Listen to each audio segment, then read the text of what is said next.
Hello and welcome to Hilarity by Default. We're back after a 1 week hiatus. Of course, we're here to take everything by default. Kyle, how are you taking things?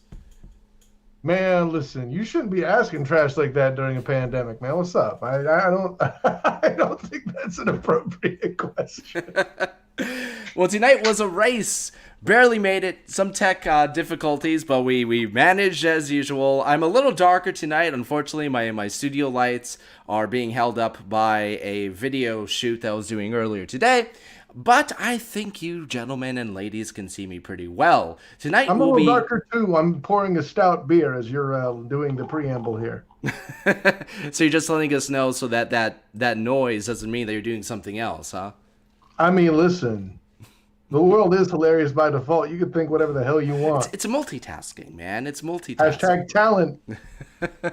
Well, tonight we'll be talking about one of my favorite films, probably one of the best comedies from the last 20 years, as horrible as it is to say. We're going to be talking about 2005's Kiss Kiss Bang Bang, starring Robert Downey Jr., Val Kilmer, and Michelle Monaghan. But before we get to tonight's somewhat strange required viewing, we're going to be talking about some of the stories that I caught that are very interesting. No, we're not going to be talking about the debates. I think everybody is still suffering from that migraine from last night, no matter which side of the political aisle you happen to fall on.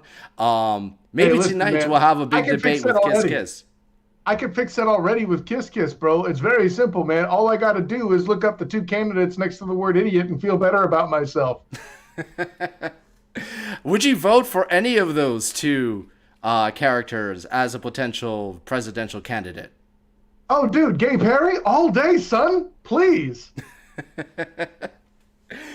I mean, he does have a bit of a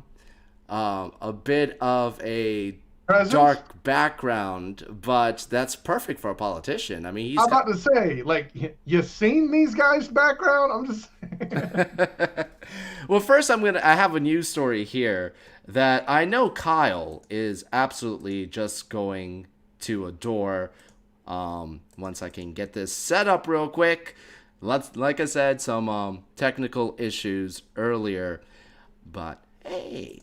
All right. It's a story I'm going to adore. This means you're not talking about COVID-19. Boom, I win. Oh, yeah, no, that's definitely not it. Okay. So, once again, okay. So, Kyle, how did you actually see the Lion King live action, although I hesitate to say live action, remake? Up to the part when I saw what they did to Be Prepared as a song. Oh, yeah, that was, I mean, When I saw that, I hit stop. that, I mean, can you even qualify that as a song? what they did? Probably not. And when I saw that, listen, my trigger and anger were bared. I was not prepared for what they did. Well, speaking of Baird, can you tilt your camera down a little bit? I'm missing that Ooh, shiny Nemo. growl of yours. There we go. Well, I I didn't got know it was news. that kind of a party. I got news for you from the Hollywood Reporter. The Lion King prequel in the works with director Barry Jenkins. Lion King prequel. The Lion King prequel. The news report says the first installment earned, jeez, $1.65 billion globally. Okay, wait a minute. If you're going to say that, I'm going to do some of my technician work now. $1.65 billion. Oh, it didn't work. Damn it. This movie is not worthy of that joke. So I mean, well, I'm just trying to find something uplifting and yeah. more That's how Lion bad it was. King is on the way, courtesy of director Barry Jenkins. The Oscar-winning Moonlight filmmaker will helm a prequel to Disney's 2019 hit. Lion King scribe Jeff Nathanson has penned a draft of the prequel. Jon Favreau of course, directed the first installment, the remake of the 1994 classic. It goes on to talk a little bit about the original, but here's what the potential director has to say about the prequel. Helping my sister raise two young boys during the 90s, I grew up with these characters. Having the opportunity to work with Disney on expanding this magnificent tale of friendship, love, and legacy while furthering my work chronicling the lives and souls of folk within the African diaspora is a dream come true. I've never said that word out loud, but either way. But I would also get $1.65 billion.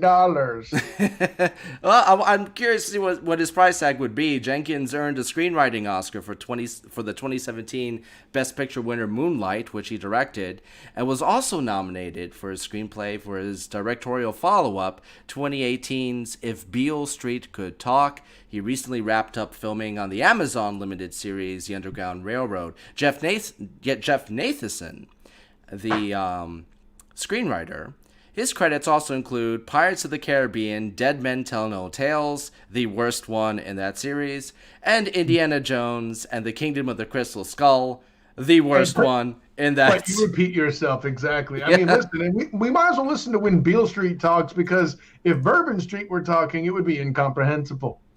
Oh man, what do you think? Because this is coming in light of the Gaston prequel Disney Plus series. If you're doing a prequel to The Lion King, and already we're talking about the characters that mean so much to this potential director, what is it going to be? It's going to be Mufasa's youth? No, I would think it would have to be both, right? They wouldn't be that stupid to exclude Scar from this exchange, would they? Like, you know what your best case scenario here is, in my opinion, and trust me, I say best case because I have zero hope for success in this stuff. The best case scenario is Mufasa and Scar doing some version of Thor and Loki. Let's do Get Help. I don't want to do Get Help. You love Get Help. I hate Get Help. Okay, them doing something like that is the best hope for this show, because at some point they're going to work together even though they shouldn't. And like Loki, Scar is going to betray Mustafa. You know, the only difference is he's not going to have a hammer. I already hate this. So is it going to be like Captain Marvel? Halfway through, throughout the whole film, you're going to be wondering, how did Scar get his scar? And then it's from like a freaking little meerkat or something.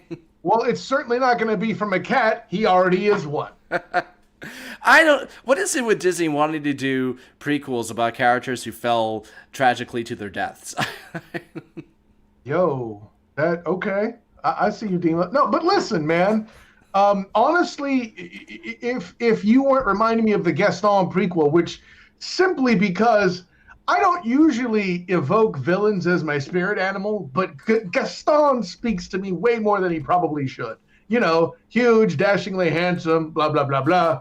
But I read a lot more, so that's where it gets problematic. But I say all that to say, man, I feel like Gaston being a series is actually what gives the Lion King prequel hope. You know, and listen, I'm curious. Does Nala have a lot more to contribute to this than we would have thought? That could actually work really.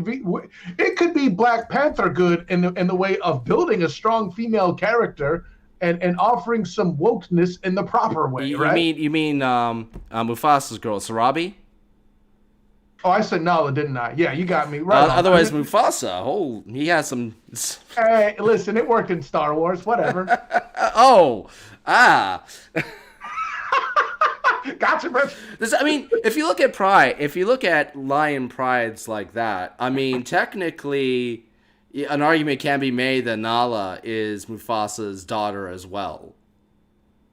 I mean, that entire pride had two male lions. You had Scar and you had Mufasa. And as far as we saw.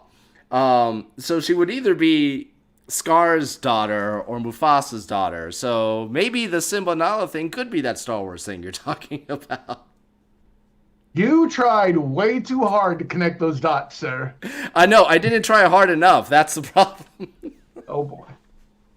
I don't know. At the end of the day, It's not a story that needs to be told. It actually. I thought we just touched on. Oh, you don't mean novel. My bad. Well, no. That is a story that should never be told. It really comes down to it, though. I mean, listen.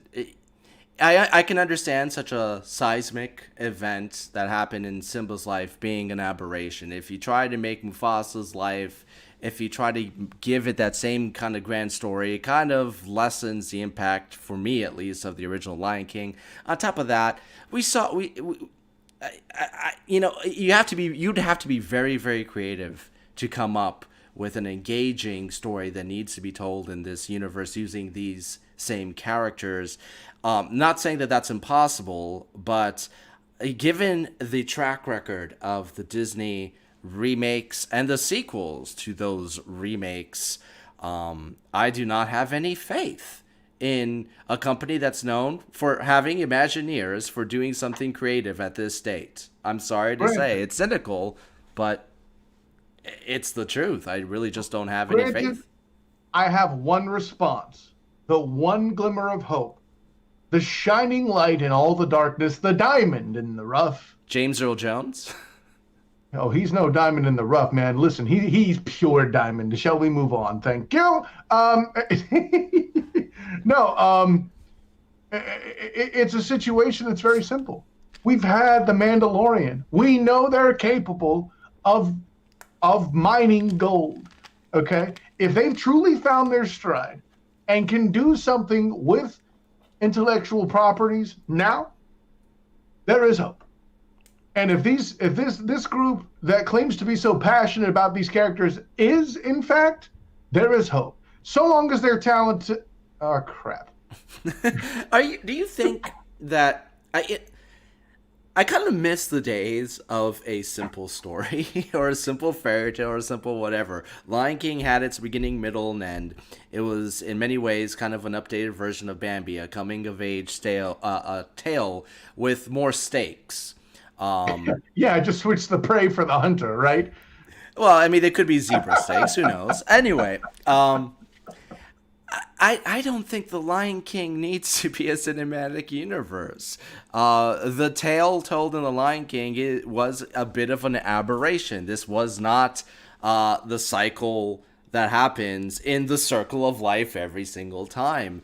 I mean, if you do new characters, maybe you can mine something from there. I just don't think it's...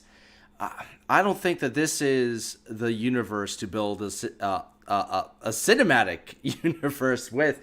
Aladdin might be, although I'm not a fan of that remake either, but Aladdin opens up a lot more possibilities in my mind, exploring some of those myths and legends from the Arabian Nights. Or Hercules is another example, but once again, I wasn't even a fan of the original animated film. I'm not really sold on The Lion King being that linchpin.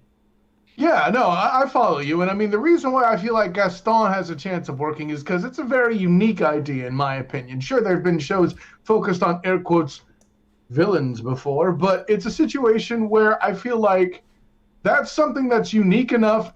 If it falls flat on its face, it's going to be pretty funny doing so. You know, with any sort of Lion King prequel, first of all, if you leave out Scar, you're wrong, period. And that relationship is going to be a lot of it, as it should. And maybe you could figure out how the Elephant Graveyard came to be what it is. You can figure out, you know, what the rivalry between the hyenas and Pride and Pride Rock and all that is, and what all that's about, and then what kind of drew the brothers apart and all that. The most material you have there is probably 3 seasons, really squeezing it, doing it short seasons, you know, a la the Baby Yoda show. I'm sorry, I apologize. I called it by its alternate name before, The Mandalorian. But there's not enough there. Okay? The Star Wars universe is epic. They've got tabletop board games with multiple adventures. BioWare has made 2 role-playings about this stuff. If you know anything about video games, you are looking for an epic opera of huge proportions the moment you even whisper BioWare as a company. And you don't need Star Wars to do it. If you played Mass Effect, that's an opera too, and I would argue it's a stronger storyline. Fight me. But I know BioWare sounds a lot scarier during a pandemic, but that's just me.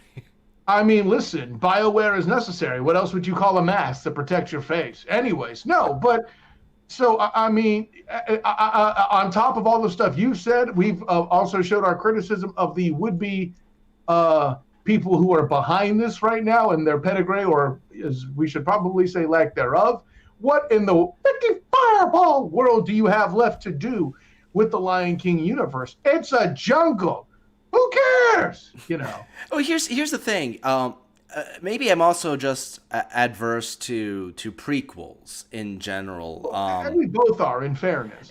I mean, I can understand the Star Wars prequels, and I'm not a fan of them, but I can understand there's a lot more to explore, a lot more of to explain the rise of power, to explain why Anakin is as important as he is, etc. We all knew kind of how it was going to end, but watching it unfold was still, at least Revenge of the Sith, which is the strongest of those films, was interesting to watch.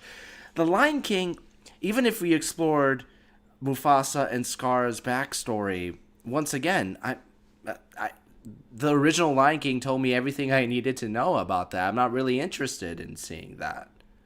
I mean, doing a kind of a parallel to Loki and Thor would be interesting, I guess, but Mufasa is not Thor. He is not a particularly enjoyable character. He serves his purpose in that original film, and I have reverence for the character, especially because of James Earl Jones. But it's a character that becomes almost a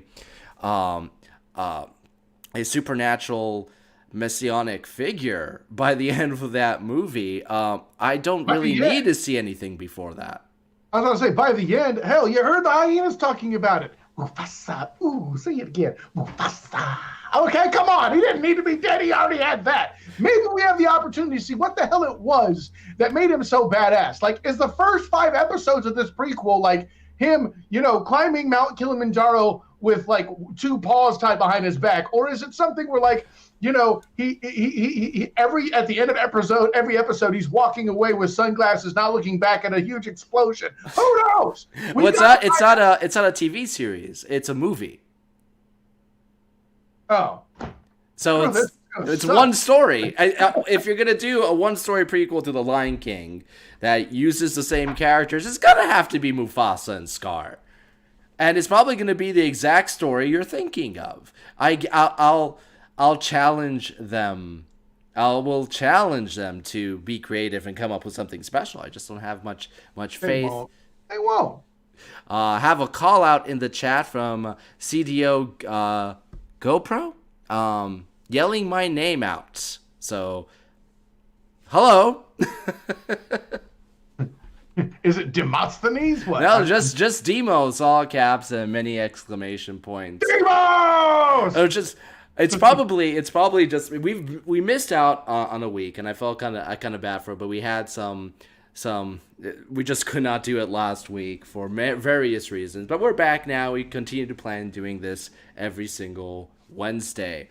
But before we move on, so right before the show started, I was in a mad dash. My headphones failed. I had to go to work and grab my alternative headphones. I somehow managed to do that in 10 minutes, and on that way, I just turned on the radio. Wasn't really caring to hear anything in particular, but whatever. I heard this terrible commercial, and it just kind of dawned on me: have we reached the age where songs from our childhood are now being relegated to stupid radio and TV commercials? I heard a butchered version of Britney Spears' "Hit Me Baby One More Time," where the lyrics were changed to include the words tech management, and I saw a tree, and I considered meeting it face to face while I was driving.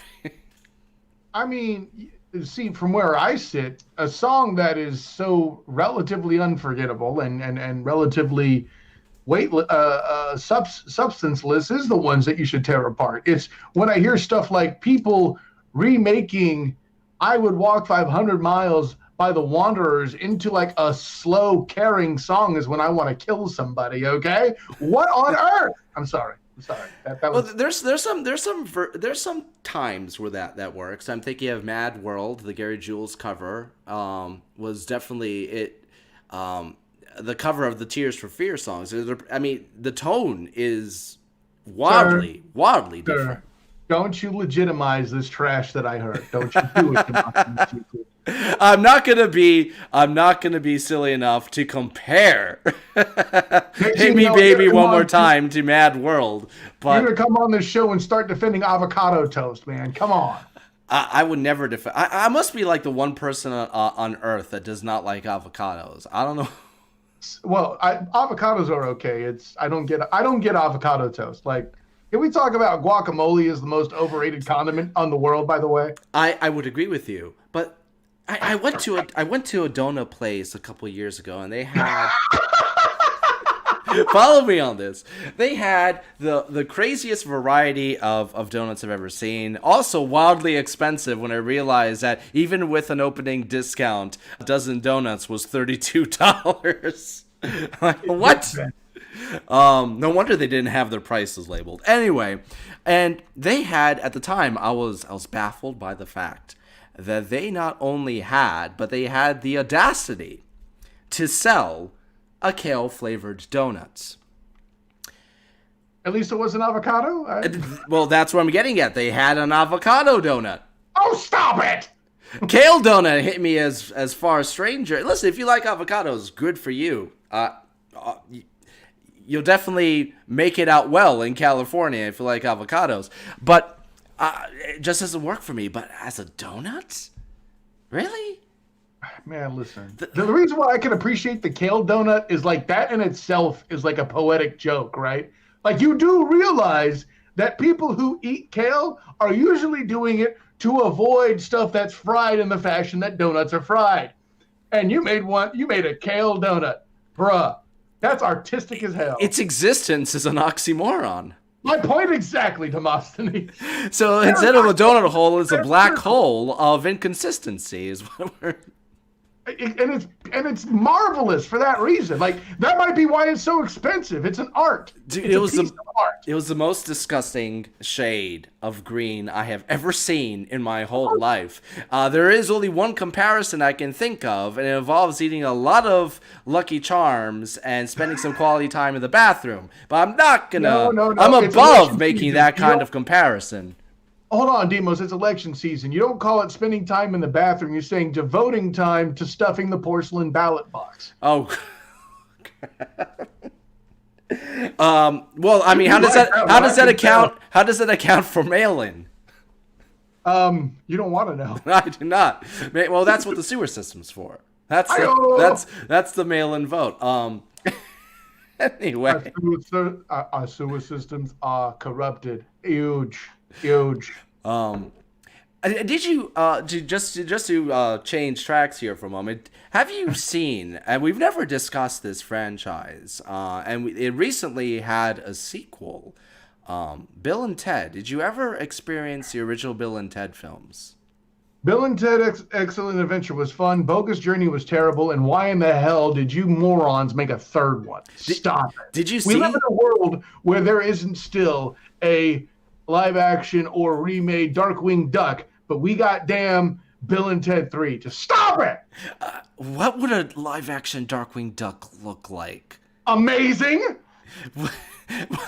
I'm terrified at the thought. Listen, in all seriousness, if they can pull off Pikachu, they can do Darkwing Duck. I'm just saying. Yeah, but I think that part of the I'm about to go off on a Darkwing Duck tangent, but I think that just part of the charm of that universe was that it was so silly and crazy. You take something like Darkwing Duck and you put him in the real world, and I think it loses half of what makes it as good as it is.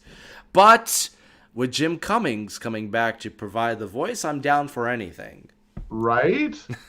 By the way, I could be mistaken on this, but I was looking through credits the other day. I don't know if you played Mass Effect, but he voices a Krogan?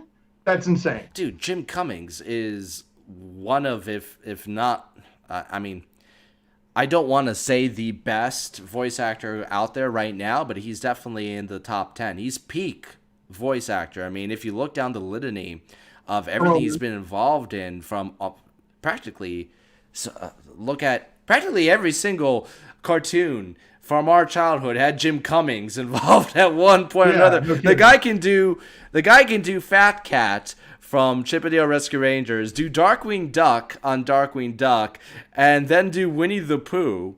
I mean, like, seriously, here's where Disney screwed up, Chief. That's a one-man crossover special. You know I'm right. You know how much money Disney can save on its animated production? Just hire Jim Cummings to do all the voices, and you're good. And hey, you know what? They'll have enough money left over for The Rock to conclude this joke and actually sing "What Can I Say Except You're Welcome." He does. He's part of this troupe, and by God, it's slipping my mind right now what the name of this troupe is. But it's a group of voice actors that basically get together and they read scripts as different characters that they've portrayed. And hearing Jim Cummings do Winnie the Pooh, whether it be in the Godfather or Ghostbusters or something, it is one of the funniest things you'll ever hear. Are you mentioning Talking Tunes by chance? Yes, that was something like. Is it called Talking Tunes? I don't know. That's a YouTube series with. I always get his name wrong. I always want to say. But ironically, the guy who voiced Steelbeak is who I refer to. I could just never remember his name. Unfortunately, not off the top of my head. Let's see. It's something somebody may have mentioned in the chat. Nope. Yeah, it is what it is. But what did you see?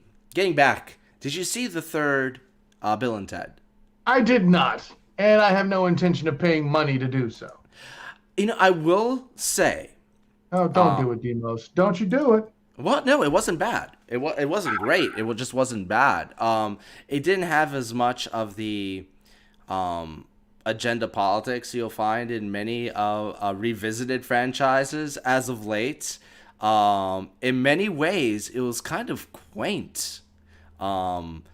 It didn't do anything to damage what came before. When it comes to Bill and Ted, I'm with you. I like the original quite a bit. It's not the greatest film from that era, but it's an enjoyable, good time. The sequel, not as good as the first, but I do applaud it for going in a vastly different direction. I love it when sequels actually take a chance. They do not do remakes of the originals, etc. The new Bill and Ted, on one hand, it does tell a new story, but then they have the daughters who basically, mild spoiler, kind of basically go through a remake of their own when it comes to Excellent Adventure and Bogus Journey. It's both stories that they go through, but at the same time, it's, like I said, it's quaint. It's nothing great, but it wasn't bad. I'd watch it again, probably. No, I get it, but just the general fact it was made kind of insults me. By the way, side note, Rob Paulsen, the guy I'm thinking of. Rob Paulsen. Yes. Yeah, that's the troupe I was thinking of. Talking Tunes. Yes, I guess you were right. I knew that Tunes was in the name, but I can never remember the name of this troupe, and it drives me nuts because every time I catch him, I will get hooked. I'll watch the whole darn thing. It is epic. They've been doing Zoom stuff recently too, from my understanding. So we've talked on the show a couple times before about the fact, movie theaters are in trouble. Tenet did not do very well. Did better internationally, but has not been doing well here. Right now, all eyes are on Bond, coming out in November. Black Widow was delayed. The next big film that's going to come out in theaters is No Time to Die, if it doesn't get pushed back, and that's in November. So it's been a conversation that we've had on the show a few times about what is the future of going to the theaters, and how, the benefits and the bad things about this chapter possibly going away, chapter of our lives. Well, Bill and Ted Face the Music, according to Deadline, the paid video on demand revenues did exceedingly well. Exclusive. With the domestic box office still ailing, studios have been keen to make their finished films revenue events to the widest audience possible, maximizing profit by whatever means. For MGM's Orion, that meant releasing the long-awaited Keanu Reeves Alex Winter threequel, Bill and Ted Face the Music, and premium VOD, and whatever theaters would play it. As the top big three circuits and some mid-sized theater chains don't play day and date theatrical PVOD titles. Bill and Ted 3 was booked at 1,007 theaters, 007, its widest point on opening weekend. The pick in its stateside theatrical release via United Artists Releasing has grossed $3.3 million since its August 28 open.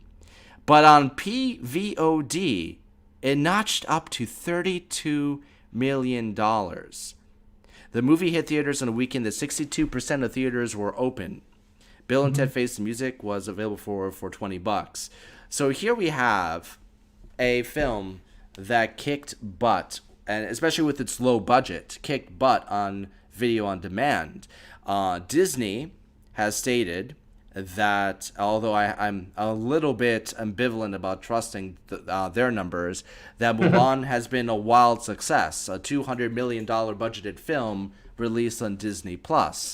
Are we seeing what could really be the death of theaters? Especially I'm reporting this story the day after Disney itself just laid off 28,000 employees.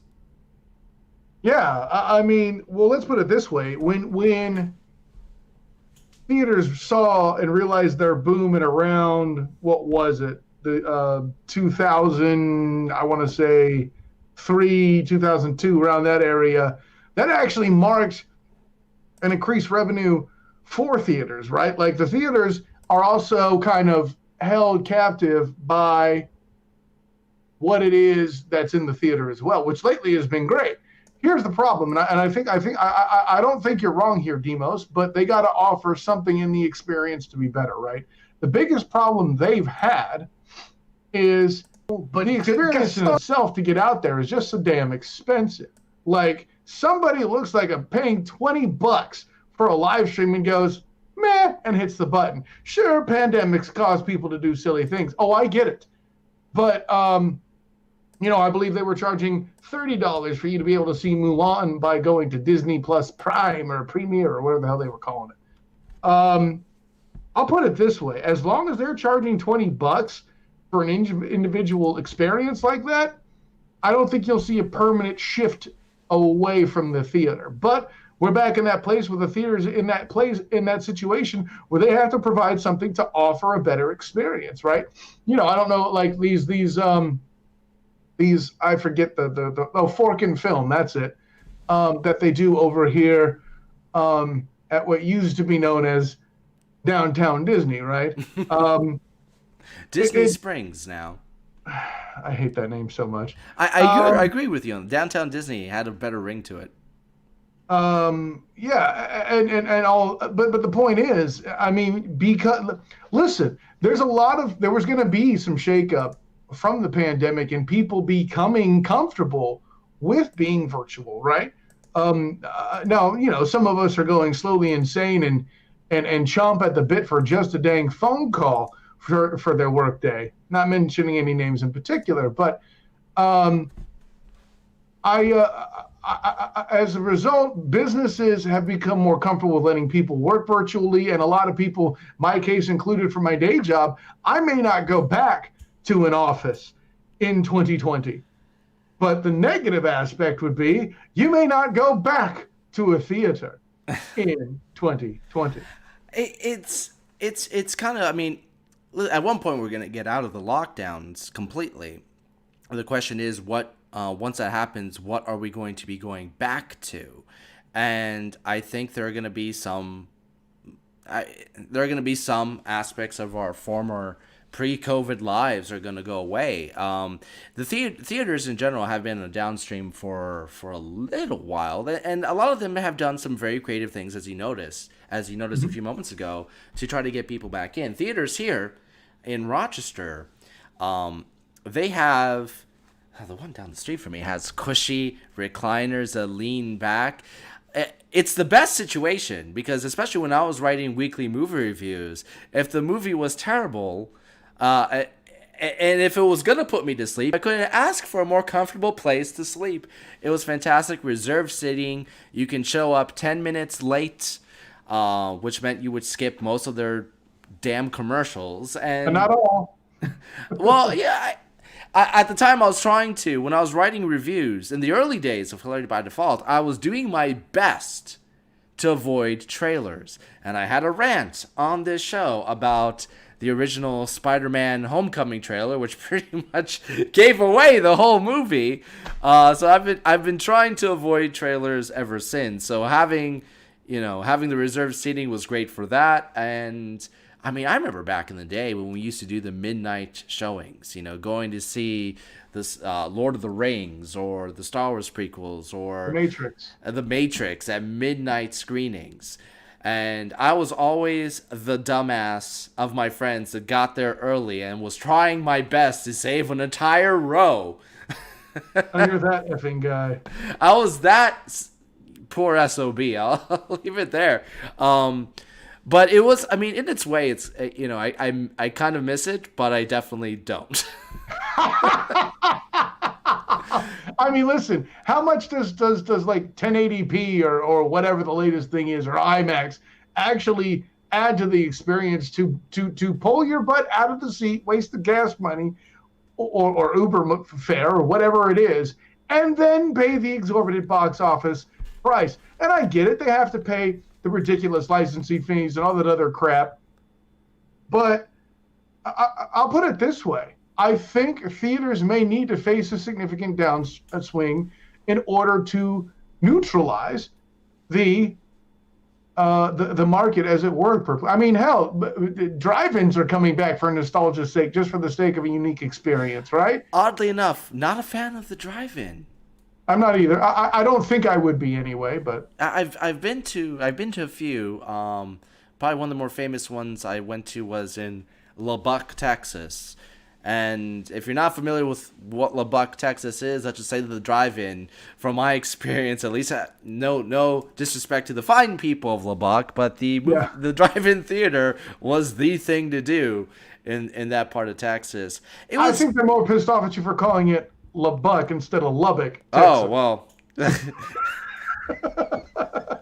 I'm not planning on going back anytime soon, but the drive-in theater is good as an experience, but I don't think it's a good way to watch a movie, specifically. Sure. And nowadays, really when it comes down to it, the kind of movies that you really definitely need to see in theaters, and I find part of me hurts saying that because I'm a big fan of the traditional movie theater experience. I would have loved to see The Godfather or the original Star Wars films or Raiders of the Lost Ark, Northwest. And I can go on and on in a cinematic experience. And I've had the chance to experience some of these films on the big screen.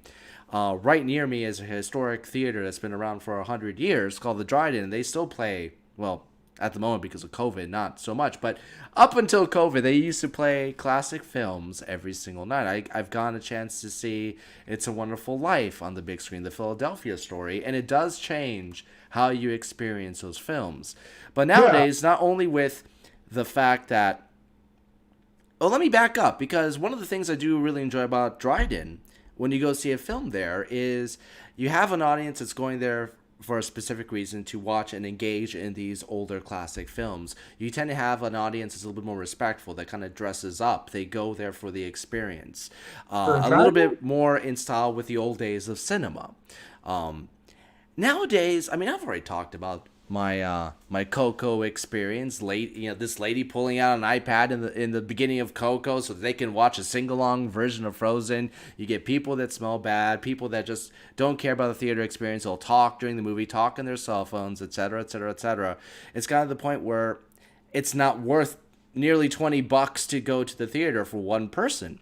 And to be honest, with the exception of like the big a loud action blockbuster or the Marvel films or so forth, there's very little to make me give theaters a chance because of that kind of bad experience that I've experienced.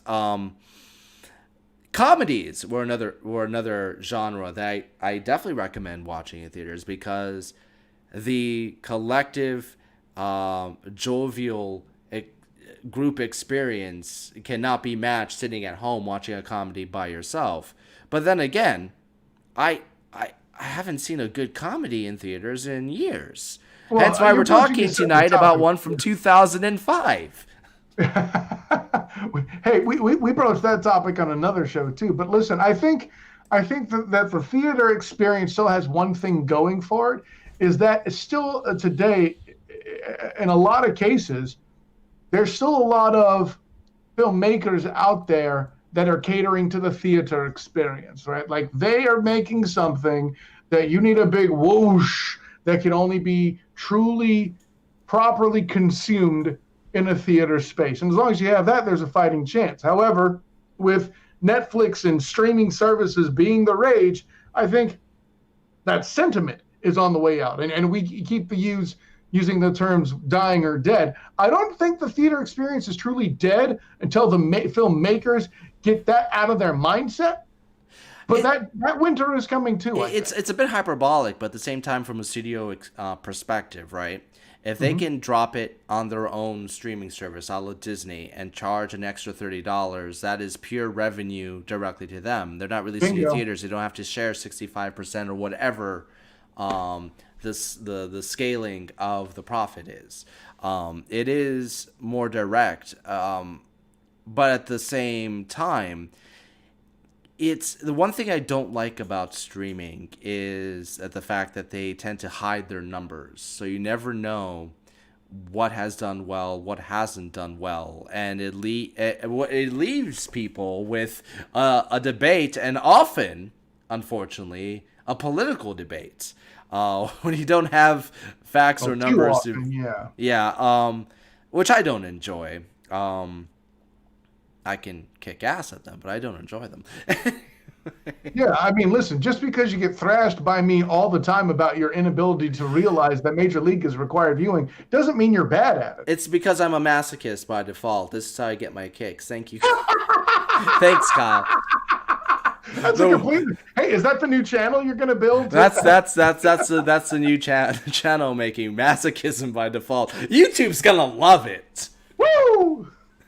I'm starting a Patreon. It'll be great. Anyway.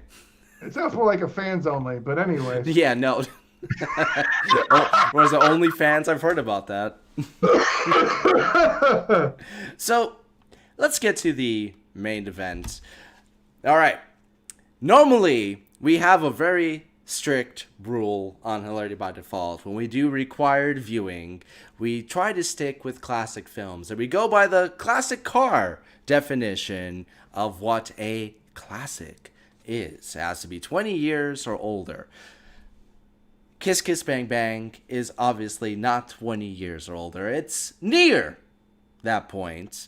It still has another fourth to go. But it's a film that has resonated with me, and it's a film that Kyle and I have talked about and quoted relentlessly on the show before. So I thought it's about time we bend our rule, and during this live stream, kind of chat about this film. Now, if you're not familiar with Kiss Kiss Bang Bang, get a hold of your life and watch it. Sorry. We definitely.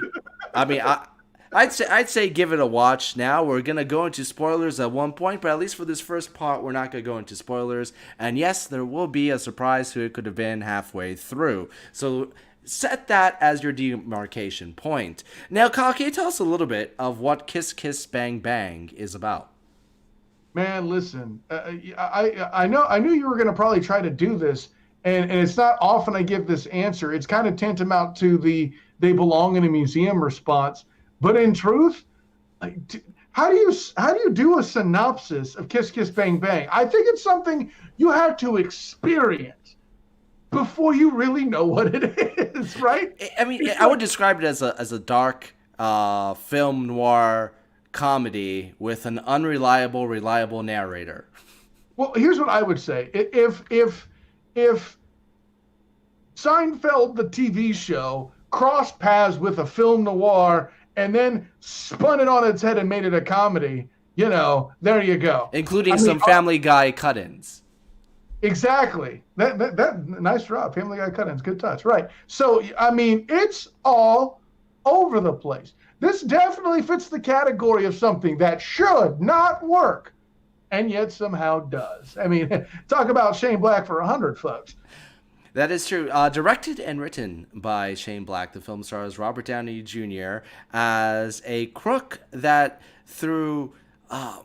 he accidentally stumbles into an audition, gets flown out to LA where he's competing for a major film part, gets hooked up with a dry-witted detective, Gay Perry, played by Val Kilmer, into taking detective lessons for the part, and before they know it, they're roped into this big mystery that somehow may or may not involve Robert Downey Jr.'s childhood almost sweetheart, played by the scrumptious Michelle Monaghan. And that's just where the film begins. This is a film, and it's not even an assumption to make. It's fact at this point that this is the film that got Robert Downey Jr. through the door to play Iron Man. If this film had been released... With that out of your mind, if this film was released 6 months after Iron Man, it probably would have been one of the most successful comedies of the year. Unfortunately, it came out before Iron Man opened that door, but pretty much failed miserably, and I think was voted by many people as the most overlooked film of that year. It's such a shame. It's a great film, and if you're a fan of Robert Downey Jr.'s portrayal of Iron Man, there's a lot of that in there. In fact, Iron Man 3, which was directed by Shane Black, continues some of the running jokes that were established in this film, specifically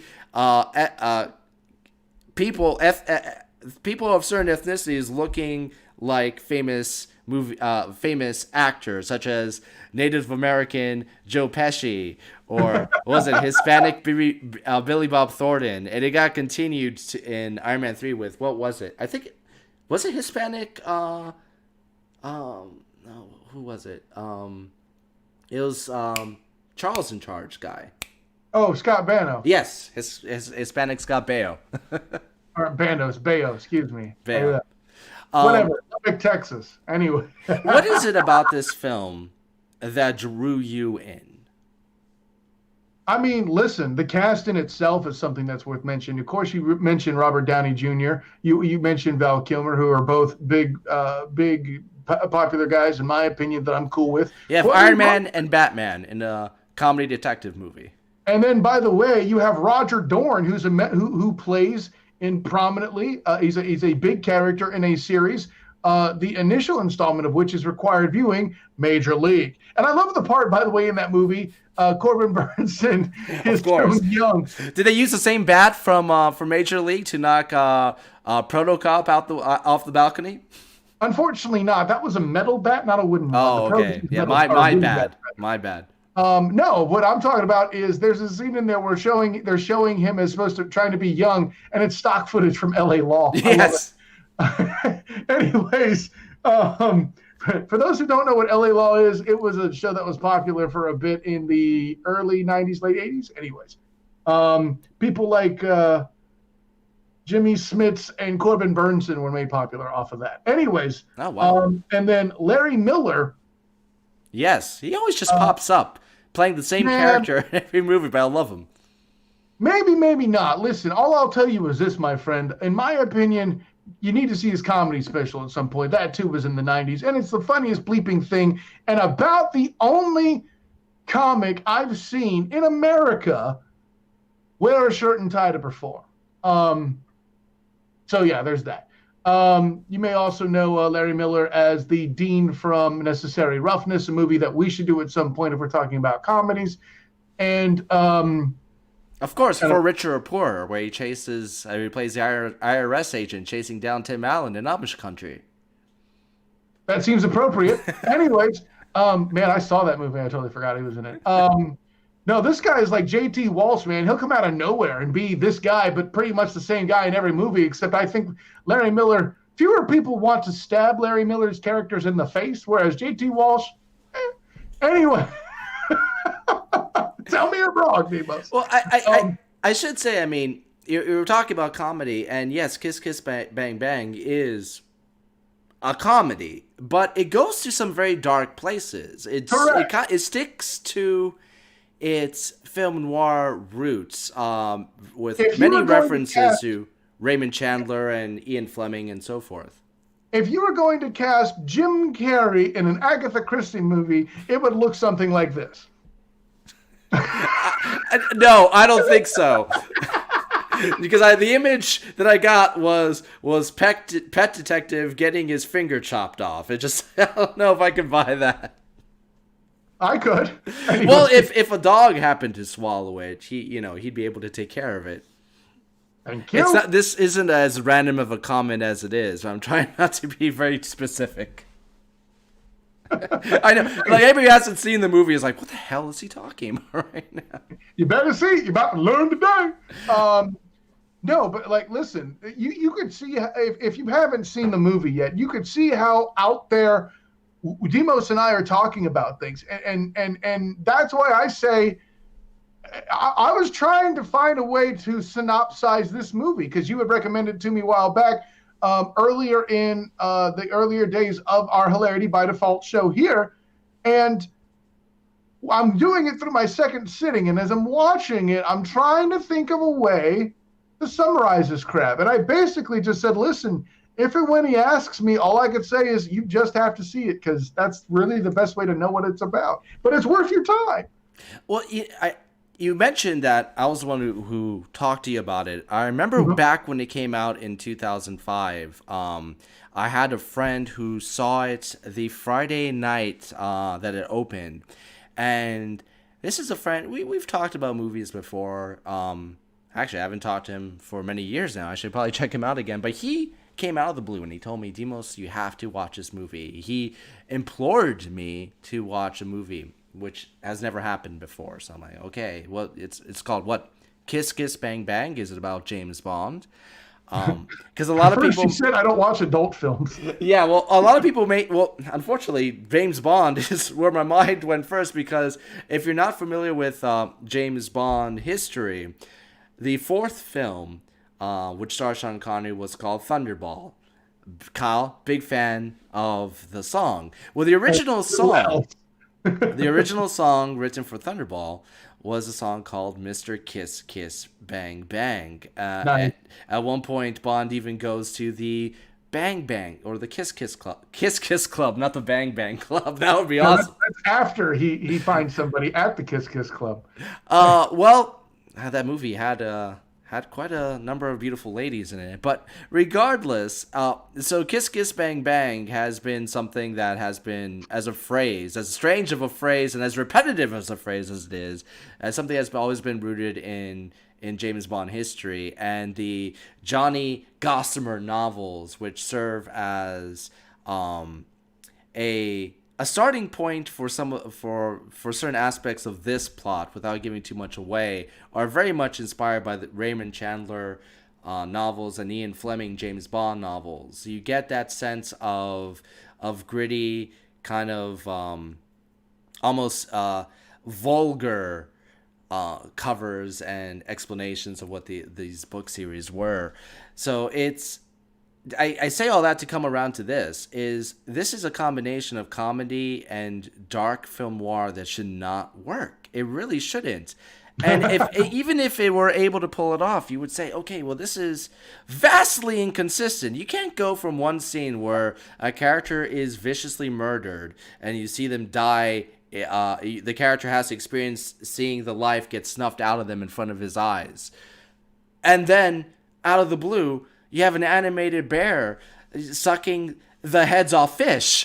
It's like, it's for a beer commercial. These are two things that should not work. I suck the heads off fish.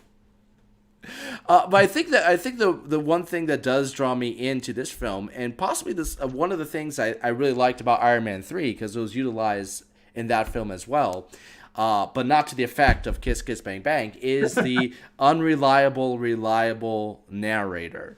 A narrator, Robert Downey Jr., who frequently interrupts himself to say, "Oh man, I forgot to share this detail," or he'll rewind the film so he can show you an important thing they missed. And in between all that, he's going to criticize film structure. He's going to criticize bad foreshadowing in movies and other cliches. At the same time that it's let's just say honestly lampooning the genre of film noir. It's ripping up the Hollywood studio system. I love it.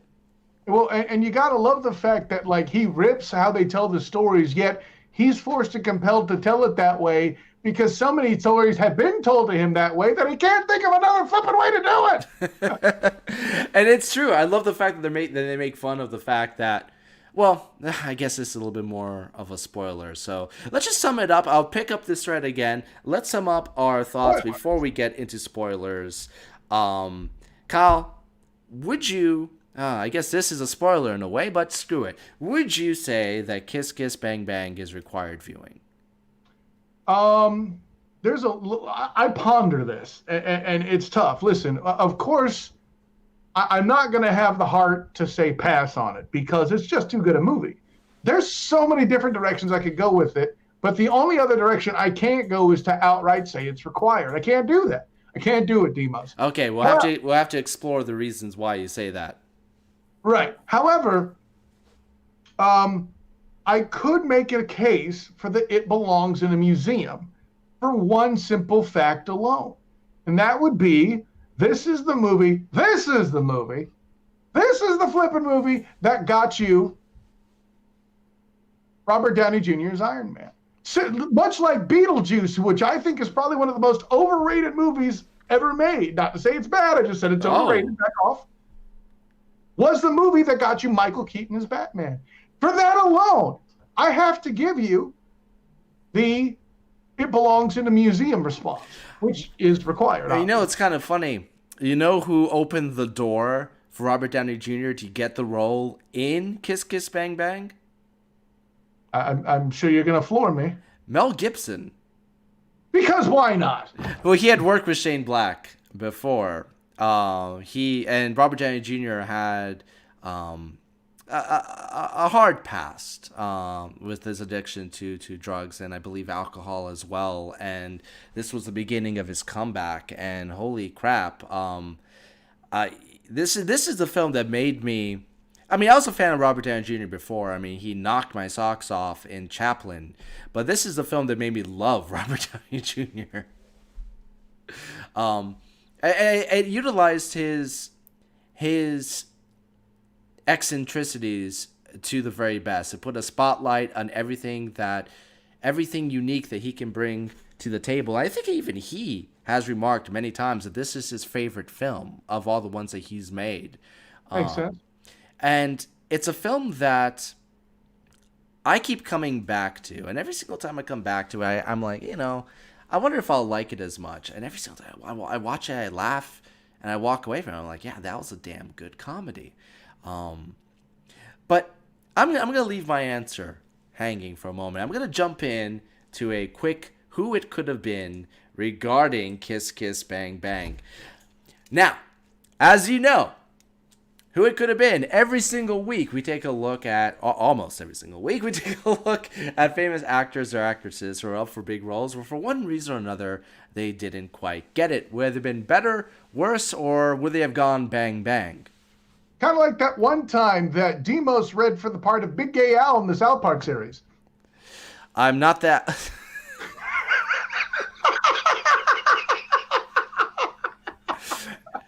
The fact that I missed out on that role so hurts me, man. Why do you have to go there? I mean, I was perfect for it. I would have gone gay to get that role so I could just be more method. Anyway. Well, the only reason why you can't is because you're knee deep in anyways. Another Octopussy. That's what you're trying. That James Bond movie. Too much James Bond was why you didn't get that role. Well, in case you didn't get that reference, tonight we'll be talking about a film we recently reviewed. If you're watching this later, Kiss Kiss Bang Bang, starring Robert Downey Jr. and Val Kilmer, and of course Michelle Monaghan. Now, Val Kilmer's portrayal as Gay Perry has been it's been cited many times. I don't know if this is entirely accurate. It may be accurate for U.S. films, that it was the first portrayal of a gay character leading an action film. And if you would describe Kiss Kiss Bang Bang as an action film, it's definitely a genre mix. There's some action in there. And Val Kilmer, I think you would agree, is a standout in Kiss Kiss Bang Bang. What are your thoughts on his portrayal real fast? I don't know that you call him the lead, but he's certainly a standout character. A leading. He's second half of the leading duo. Oh yeah, sure. Now if you're calling it like this is a buddy cop concept, yeah, absolutely. Listen, man, it's amazing. I'm not gonna go so far as to say this is Val Kilmer's most amazing role. Just because you can't, I guess you're really not allowed to say that about a comedy for a guy that also does serious stuff like Val Kilmer does. The dude has a lot of range. Like, how do you play Mad Mardigan in Willow and then play volleyball in Top Gun? And then play volleyball in Top Gun, or be a rock singer in Top Secret. Okay, how do you do that? Or play Batman after that? Who knows? By the way, side note: now that you've mentioned Mel Gibson, you just added Mad Max to Batman and Iron Man. Goodness gracious, what a lineup! I would watch that movie, right? But listen, man, I got to tell you, there's few other that match Val Kilmer in talent. If this is your who it could have been, the bar's high, bitches. Let's do it. The bar is high, and I'll tell you, there are a few actors who are up for this role, because at one time this was being shopped around with a bigger budget than it eventually got. And the one actor that stood out, and as soon as I reveal the name, everybody here will understand why it stood out to me, because I'm a big fan of this actor, or especially his films. And I'm going to come out and say this will not have worked. It will not have worked. Can you imagine Gay Perry being played by Harrison Ford? So here's how I'm going to answer this question. I would love to see this kind of character. I would love to see an openly gay private detective be played by Harrison Ford. I think that would be a fantastic watch. I think it would be like if Hollywood Homicide instead featured him with Zach, what's his butt? He's not even relevant anymore. And featured him. He was in Penny Dreadful. Josh Hartnett. Josh Hartnett, there you go. See, that's how I only remember him from The Faculty. But if he was an openly gay police detective in that movie and hilarity is ensued because of that, I would have liked that movie. Probably would have been a lot more interesting instead of being forgettable completely. The problem with that was chemistry, and that's where it comes down to this discussion. If Harrison Ford would have had chemistry with Robert Downey Jr. Oh, come on. How do you not have chemistry with Robert Downey Jr.? The problem is, I don't think Harrison Ford has the right kind of energy to play it the way that Val Kilmer did it. At the very least, Demosthenes, best case scenario is you have a good performance. It's just a completely different character. He delivers, for example, no, I just like that. I'm actually knee deep in whatever, but I just love the nickname. Or the whole idiot in dictionary line would be delivered well and great, and you'd still laugh, but the feel would not be the same. The one scene where I can see him doing it is when he gets angry at one point because of a failed attempt at Russian roulette. He's like, "Who taught you math?" I could see Harrison Ford getting grumpy, just like that's not how the Force works. Getting the grumpy like, who taught you math? But who taught you math? That man only has one arm. I mean, the character of Perry is very dry, which works with Harrison Ford, but he's more crisp and biting and quick-witted. Harrison Ford, although he has played roles in his younger days where he could pull that off, I haven't seen many films in his older it was in this part of his career that would evoke any kind of energy akin to what Val Kilmer brought to the table. Yeah, you keep calling Perry dry. I don't know if that's. I don't think this word means what you think it means. No, What's up, wet? No, certainly not. Although, in the words of Tokyo Jameson, his performance might have left me that way. But what I'm trying to say is this, Demosthenes. I think you're looking less for dry and more for direct as a description. Like, he's not necessarily trying to be funny, but he whoops your butt so bad that it damn sure is. He doesn't add. He's direct, but he doesn't add that much inflection. So it's more of a statement, which in itself is funny. And that's kind of what I mean by dry. In fact, as the film progresses, you can even say it's a little acerbic. But once again, I think that, as you also have to consider the age difference, and this is Harrison Ford 3 years prior to making that coaster in my Indiana Jones collection that should not be named. Although I named it earlier in this live stream anyway. And we shall never speak of it again. I think one of the things that works well in Kiss Kiss Bang Bang is that camaraderie between Val Kilmer and Robert Downey Jr. Their ages are closer together. They're more appropriate. With Harrison Ford, it'd be another older man with a younger partner kind of thing. And when Gay Perry gets dry or direct, however we want to call it, acerbic even, it would be less like he's jabbing at him. It would be less like that and more like it's just grumpy old teacher man scolding the student. Yeah, that's a good point. As much as I would have liked to see him in that role, for me, it becomes a different movie. And 100%. Val Kilmer, and there's the other aspect of it. Val Kilmer, he kind of sold me on the fact that his character was homosexual. And one thing I did like about this film, especially if it's true that it reached that notation, as I mentioned earlier, as a gay leading character in a action film, I like the fact that they were bold about it. They were non-apologetic about it. This guy was gay. They joke around, and he actually, in many ways, I thought was kind of a kind of a realistic, in a film full of unreality, but kind of a realistic portrayal as a gay guy, just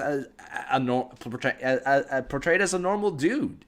Yeah, we'll change realistic to believable. And listen, I love the way they handle it up front, right? Like, hey, call up Gay Perry. Which, by the way, if you all haven't figured out that's a reference to Gay Pally, by now I can't help you. Okay, but what I'm trying to say is this. If the way they handle it up front, where they use Robert Downey Jr.'s character, Harry, to say something completely stupid, to know for a fact that they're addressing all the stupid people in the room without telling them, hey, this is for you stupid people in the room that can't handle a gay character like this, right?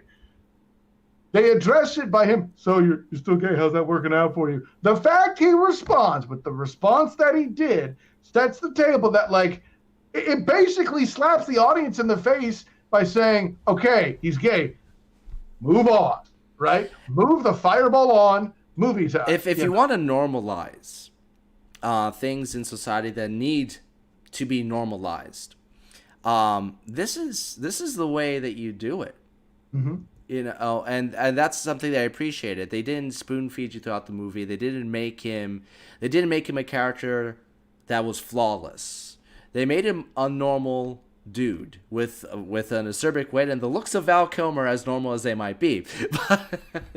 Listen, they started with the character, and he wasn't. They didn't make a character to make him gay.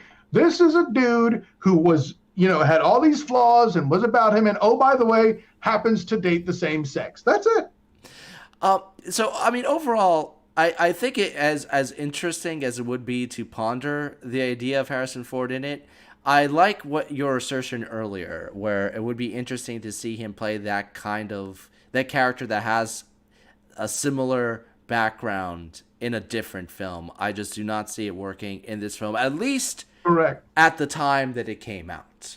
Right. Well, even still now, no. Well, if you were to make this film in the 1970s, oh man, that would have been very brave to make this film in the late 70s. Then we might have a different connection. But then you'd have Harrison Ford playing with a 5-year-old Robert Downey Jr., and then it's a different story. Oh boy, that's a different kind of movie. Moving on. And some reporter going, "Why don't you have a seat?" Anyway. So, back to our discussion of Kiss Kiss Bang Bang. We're now in the spoiler section. So, we have quoted this film relentlessly. I think that this is probably one of the most quotable comedies from the 2000s. I wouldn't go doing it at church, but I can see where you're coming from. A challenge accepted. I'm going to go to a church and lay out a Kiss Kiss Bang Bang quote. I dare you to explain. I dare you use the dictionary line on the Padre. No, don't, please. It's a joke. What are some of your favorite lines from Kiss Kiss Bang Bang? I mean, we obviously referred to the idiot joke. Knee deep is the other one. There's so much. Basically, anytime Gay Perry talks is a memorable moment. Even when he says, "Sorry, I effed you over," it delivers a laugh. It's yeah. I mean, it's the same scene where he makes Robert Downey Jr. pick up his sunglasses. He's such a... That and get out of my chair. What the bleep are you doing? Get out of my chair. For me, get your feet off my desk. All of it. For me, the funniest line. It's a simple one. It was the delivery from Val Kilmer that sold this on me. It's a scene early in the film. Robert Downey Jr. finds a dead body in his bathroom at a hotel, which he accidentally urinates on. And he calls... You'll have to see the movie, folks. You have to see the movie. How that can happen by accident. It actually makes sense in the film. That's just good acting, Demos, but let's move on. Good blocking at that point. Indeed. But so he's asking Gay Perry over the phone how to solve this situation because it's a frame up, and so Gay Perry's explaining to him how to cover up the body, how to find the gun that's been planted on there. He tells him to wear gloves. So Robert Downey Jr. is going through the plan. He's like, "Oh, what kind of gloves do I wear?" Fawn.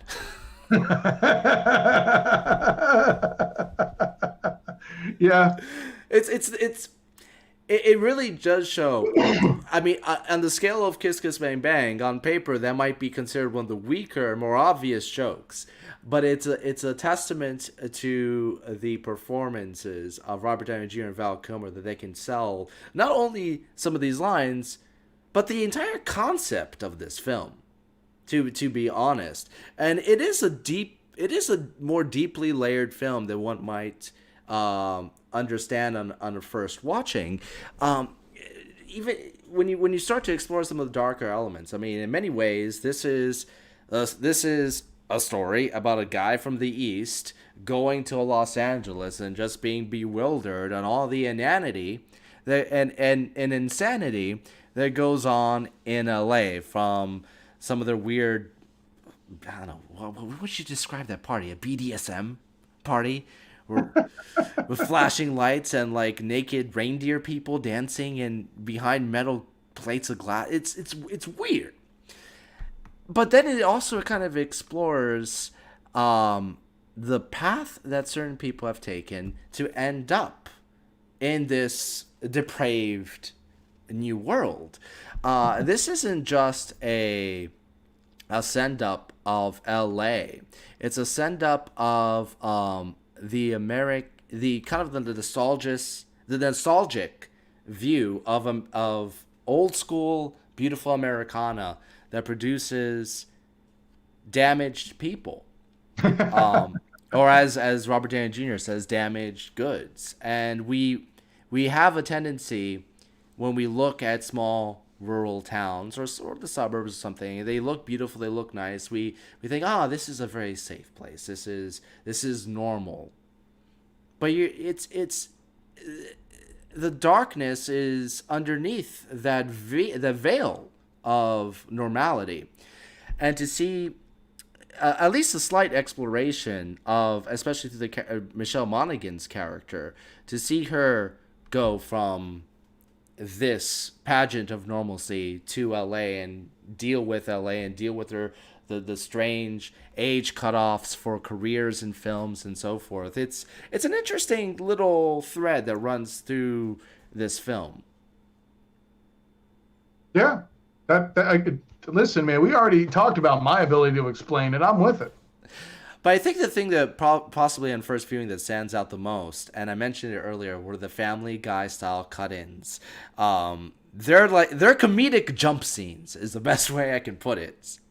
Hey man, they were good enough to make it in the sports symposium. I'll tell you that. You have Robert Downey Jr. randomly meet a lady at a party. She says she's an actress. Immediately cuts to a grade Z monster film where she's on the bed topless and gets her head cut off by a monster. This all takes place within the span of 3 seconds. Not cut off, punched off. Punched off or swiped off. Yeah, an argument can be made. It keeps you on your toes. This is a film that keeps you comedically on your toes. That's fair. I can go with that. What other aspects about Kiss Kiss Bang Bang are you a big fan of? The very unorthodox romance that does take place between Harry and Ms. Monaghan in the movie. Harmony. Harmony. Thank you. I knew it was something cheesy like that. It's Harry, Perry, and Harmony. It sounds like the worst Christmas song ever. I don't know how to respond to that. Obviously, listen, I'm willing to let some things slide in terms of plot. Listen, this is a plot that's so crazy in this movie that even North by Northwest is consistent by comparison. But what I will give it is the whole. I was wondering if you were going to respond, but man, it is all over the place. But somehow or another, and listen, like you're so sure you know what's going to happen. And then they do something completely crazy with it. The way this movie uses just random cutscenes to fool you and drunken blackouts to make it believable is pretty awesome. Kind of the same way that North by Northwest uses a believable drunken blackout. Well, he had this much to drink. Yeah, exactly. Well, North by Northwest is enjoyable because of how ridiculous it is. I mean, The thing about, I've mentioned before that this is a film that sends up many genres and film cliches. One of the cliches that you will find in buddy cop movies, and this is from the writer who possibly penned the ultimate buddy cop film, Lethal Weapon, is the third act breakup that this film tackles 40 minutes in. You have the two buddies who have a disagreement, they go their separate ways, and then all of a sudden, at the very last minute, they come back together and they win. This film does it 40 minutes in. I love it. But also, it's a film, I love foreshadowing. When a film does foreshadowing well, I love it. And it's a gift to the audience that come back and watch it a second time because you're going to get a lot more out of it. And this is a film that handles foreshadowing extremely well. From even small jokes, for instance, the bad grammar that starts from Michelle Monaghan and goes on and on, to possibly the biggest in joke, which is Gay Perry's cell phone ringtone, which gives away the ending of the film. I will survive. Yes. And kudos to bringing back a dead Abraham Lincoln. That's all I got. That was great too, by the way. I still don't know what he says after Abraham Lincoln shows up, because even to this day I still bust out laughing. Where they're making fun of the film is making fun of other films where at the very last second to wrap up a happily ever after, characters that you thought were gonna die suddenly come back to life. Disney does it all the time, Baloo, etc., etc. And they make fun of it because Gay Perry's character does survive, and they bring back the whole cast of dead characters, including Abraham Lincoln and Elvis for some reason. Because why don't you? By the way, why not? By the way, why would you have to bring back Elvis? He's not actually dead, right? That's true. He appeared in Home Alone.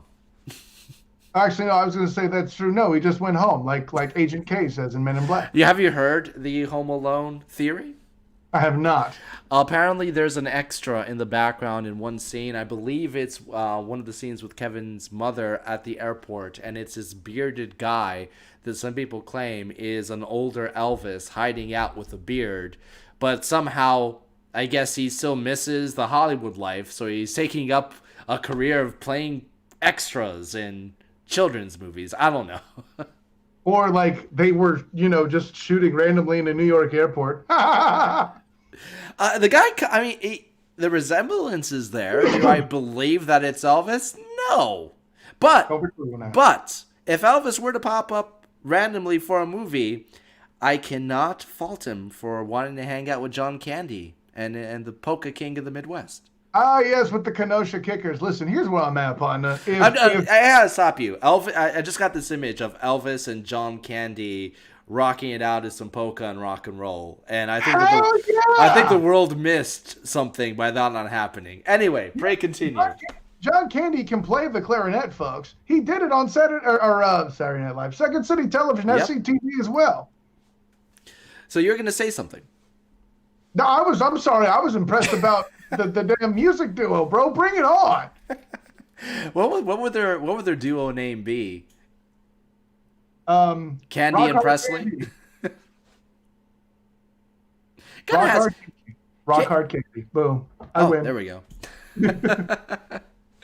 So this is where it becomes tough for me, because if you're going to ask me the question of whether this film is required or not, it's a tough one, and because it's it's still fairly recent, 15 years, yeah, but it's still fairly recent. It's not old enough to drink yet. No, bro, we can't even drive. In some states you can get a learner's permit. You know what I mean. F-15. So it's a little difficult for me to come out and just say required. Even though I do lean in that direction, I think it's probably one of the smartest, most. I hate to use this phrase because it's such a cliche critic phrase, but it has kind of an avant-garde aspect to it. I really enjoy it. It's unpredictable as well as funny, and it's even better. It's unpredictable in its humor. As I said before, I liken some of the comedy in this to comedy jump scenes.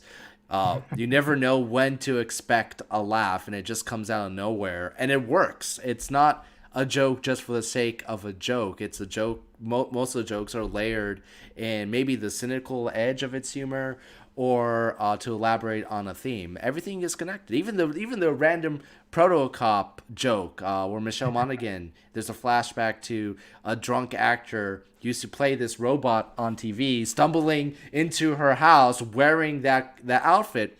Something else that was foreshadowed at the beginning of the film, where Robert Downey Jr. was breaking into a store to steal Christmas presents, and he happened to be holding Protocop, which was canceled for 2 years, hence why the actor got drunk and got despondent at a rerun. Everything was set up very, very well for a small joke, but it made consistent sense, and it allowed a joke that would otherwise be considered an out there joke to live in the realm of believability that this screenplay presents. I think it's a very well constructed film, and it's very difficult for me to find much fault in it.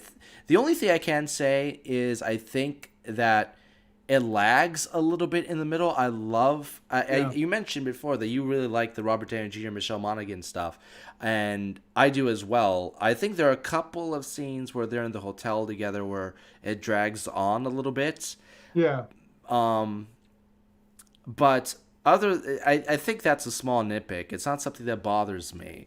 And there's usually, especially upon a rewatch, there's usually 1 or 2 or 3 or 7 great jokes around the corner, even within the scenes themselves, for me to actually really lambast that as a bad point. I think I'm actually going to say required. Yeah, and I don't blame you. I feel like it's almost like I feel like my neck is broken in the movie with the pace with the pace at which it goes sometimes, and that's a me problem. Sure, listen, you got it. It belongs in a museum. What more do you want? It belongs in a museum, but are we going to do this like the Toy Hall of Fame, like we talked about in the past? I mean, this isn't 20 years old. They can't be in a museum yet. It has to be. Well, that's true. You have to put it in consideration. Sure. And well, I mean, like you said, it's not old enough to drink, et cetera, et cetera. I'm damn glad it's not old enough to vote. That's all I'm saying. So here's the thing. I'm gonna give you a pop quiz right here, because there's another comedy from that era that I know that you're a big fan of, and it has a similar cynical edge, but very, very different presentation. And if you had to pick one of these two to go into a hypothetical cinematic Hall of Fame, which would it be? Kiss Kiss Bang Bang or Thank You for Smoking? Thank You for Smoking. I knew you were going to do that. Thank You for Smoking 100% every time, twice on Sundays. Yeah, that's a tough one. I think, honestly, Thank You for Smoking, I've said before, is the most underrated comedy of that decade. It's such a great film, and it's so prescient to this day. Correct. And that's the biggest point, man. How many times have we referenced the senator from the great state of Vermont in that movie, played by William H. Macy, and improving history? Like, that line alone is enough to carry that movie into greatness. I'm going to drop an announcement right now. I wasn't planning on it until this very moment, but I know that on November 4th, everybody is going to be up in arms because of what happened November 3rd, aka Election Day. I can't think of a better movie to do a live review of on November 4th. And Mr. Smith Goes to Washington.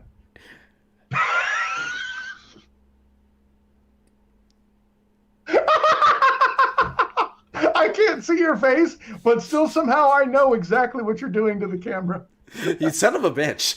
I was going to say something a little lighter. Mr. Smith Goes to Washington is an excellent, excellent film. Mm-hmm. But considering what the outcome, if we even know what the outcome is on November 4th, that might just be too damn real. So I'm going to say Thank You for Smoking, which has a political angle to it as well. But holy crap, Kyle. Listen, I joke about Mr. Smith Goes to Washington. It's a great film. Thank You for Smoking is probably, in my opinion, the most underrated film that I've ever seen. And no offense to Kiss Kiss Bang Bang, of course, it's in that same ilk, but it's absolutely great. The cast in it is ridiculous. So many Dark Knight actors. You noticed that too, huh? Yeah, it's a one film where you can actually see what Aaron Eckhart's chemistry would have been with Katie Holmes if she appeared in The Dark Knight instead of Maggie Gyllenhaal, even though she appeared in Batman Begins as a character. And all the stuff that happened that would have made Bruce jealous. Hi-yo! Do you think that Maggie Gyllenhaal was a good replacement for Katie Holmes? I do. I believed her much better as a lawyer than I did Katie Holmes. She actually looked like she had a brain on her shoulders. No offense to Katie Holmes. I'm not saying she's dumb as a person, but she's too pretty to be a lawyer. Call me, give her glasses, do something, damn it. I bought Maggie. I thought Maggie was better. And right, I agree. I mean, listen, I married a smart woman. I know what the look is. Katie Holmes doesn't have it. Oh. Well, maybe her interpretation of the character doesn't have it. No. Again, I'm not saying Katie Holmes is done. Like, give her something a little less than model, also is lawyer. She's not the goddamn She-Hulk here, okay? Help me out. Yeah, I'll probably give it to Thank You for Smoking as well, which I think is a 5-star film. Of course, our discussion of it is probably we kind of gave away what our answers are probably gonna be, but I'm always open for an upset. But no, I think that'll be a nice comedic pill to swallow after whatever the heck happens then. I'll say this in redeeming factor real quick, Demos, to Katie Holmes. I didn't buy her as a lawyer, but as a reporter, that's a fit. Oh, she was great in Thank You Yeah, for Smoking. I completely bought what her character and portrayal in that film. but she That was selling. and Maggie Gyllenhaal will not have pulled that off Agreed. in that film. That was great casting. I mean, the entire Sam Elliott is excellent in Thank You for Smoking. Well, listen, that's like asking who would you go out and use to voice Captain Hook? Of course it's Tim Curry. Who would you use to be the Marble Man? Of course it's Sam bleeping Elliott. John Wayne's dead. So yeah, I say required. You say belong in museum. I think that we can both agree. If you haven't seen Kiss Kiss Bang Bang, drop what you're doing, watch it. Unless you're driving, that would be bad. Hey, listen to the book on tape, damn it. Kiss Kiss Bang Bang is one of those films, and I'm not even kidding, where you don't it would actually play very, very well in just straight audio. I can't say that for many comedies. Demos, I'm serious about this. I think what we should do to test your theory, let's cast some people, do some of the scenes as a radio style drama and see if it actually works. Have you ever seen the episode of Frasier? It's my favorite episode of that series, which, considering how good that series is, I think deserves an asterisk. It's called Ham Radio. It's an episode where Frasier gets a bunch of people together to perform a radio play, and the first half of the episode is them is Frasier and Niles and so forth rehearsing, and then the second half everything goes wrong. You have one of the actors shows up after a dentist appointment. Frasier gets overbearing. Niles gets like 5 or 6 characters to play, and it all falls to pieces. Now, this being presented as a radio show has a lot of great visual gags, but I decided one time to actually just not look at the TV and just actually listen to what this radio show would have sounded like to a hypothetical audience in Seattle. And I have to say, it was just as hilarious. Doing some sort of live reading of a comedy, I think would be great. I'd have to check to see. You said live. I didn't say live. We can do it as we can do it live. Oh, shoot, here we go. Hey, if the Talking Tunes, let's bring this full circle. If the Talking Tunes guys can do it, why can't we? Listen, I'm going to do it. I'm willing to do it. You know who I am by now. But you do realize that with Ron Paulson and, let's say, Jim Cummings sitting next to each other, that's like 50 years of experience in 2 people. I'm going to give you a challenge. I'm going to have you play Gay Perry. I'm going to have you voice him as an inebriated Winnie the Pooh that thinks he's Vito Corleone. What do I do? Hey, make it go for it. I kind of hoping to hear an attempt at this now that I said it out loud.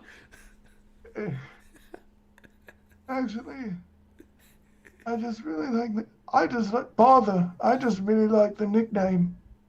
That's a mess. Wait, you gave me a drunk Winnie the Pooh doing a Vito Corleone impression. Playing Gay Perry. As Gay. That's what the line is for it. Piglet. Actually, I just like the name. I'm actually knee deep in, anyways. Knee deep in honey. Of course, the honey pot specifically, right? It works.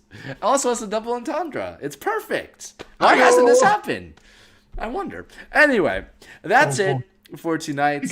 Because it would make the relationship between him and Piglet too real. Yeah. Anyway. What can I say except you're welcome?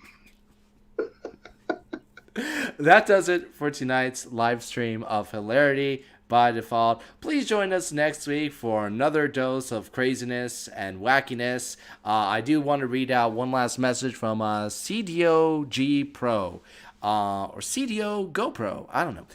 Saying that he or she loves watching us. Thank you. Please share, like, subscribe, do all those things all the other YouTubers tell you to do. And we'll be back with more fun stuff, more videos coming out along the way. Once again, sorry for taking another week off, but we are back and we mean business, and we're going to be having some Halloween reviews rolling out very, very soon. One of my favorite times of the year. I know that Kyle is ready. He's going to be dressed up as something. Hopefully it's an inebriated Winnie the Pooh playing Vito Corleone. I'm not bringing a honeypot on camera. That's the wrong channel for this. Well, make sure to join us right here